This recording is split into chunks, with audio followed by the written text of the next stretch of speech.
You have it in your digital device, but it's everywhere because animation is life.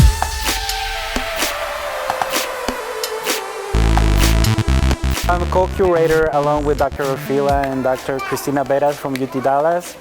We all three collaborated in having the Animation That's Art exhibit. We organized this exhibition in order to demonstrate to the public that animation in these many techniques and possibilities is also an artistic practice that allows the animator to experiment and to offer to the public different interpretations of the world through this very particular technique.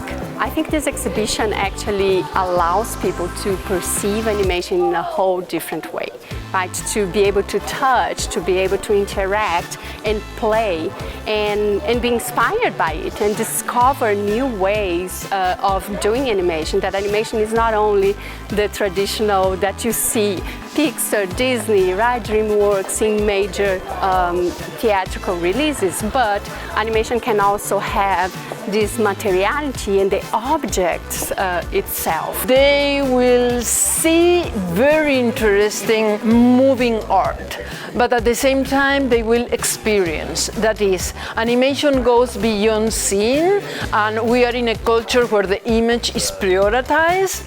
This is about listening, this is about to making movement with your body, this is about to allow you the forms and the colors to change you.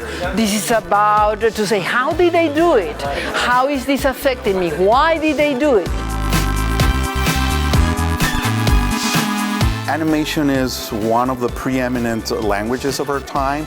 You can see it anywhere. You can see it in the way that your telephone works, right? Video games is based on animation, which is like, the cultural phenomenon nowadays.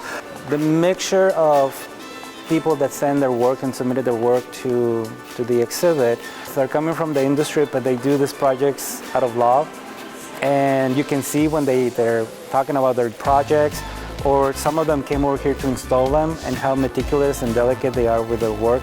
So it's a very nice combination, and we're glad that we can see that simultaneously in one exhibit.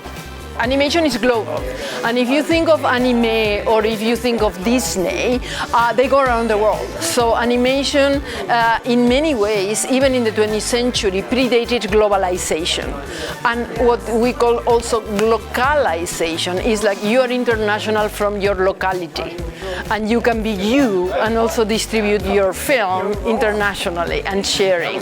So that's what happened here. So we have artists from Australia, Sydney, Leonor Torre.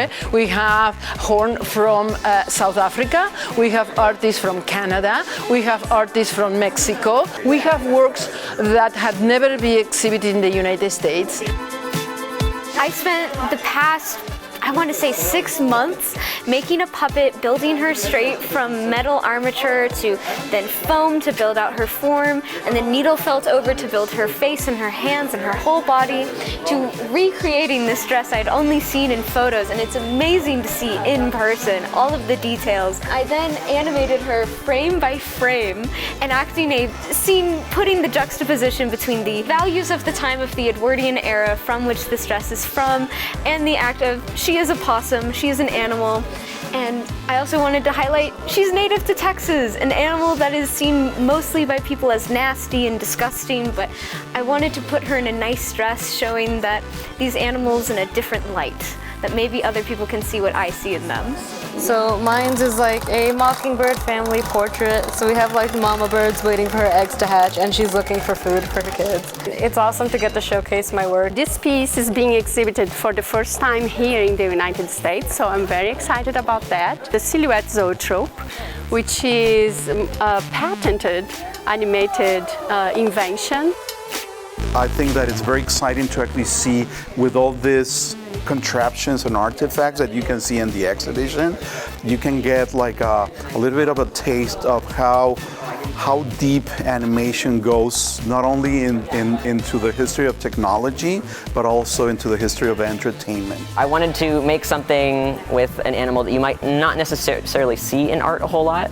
or might not see like in animation a whole lot. This is a type of native Texan beetle called a fiery searcher.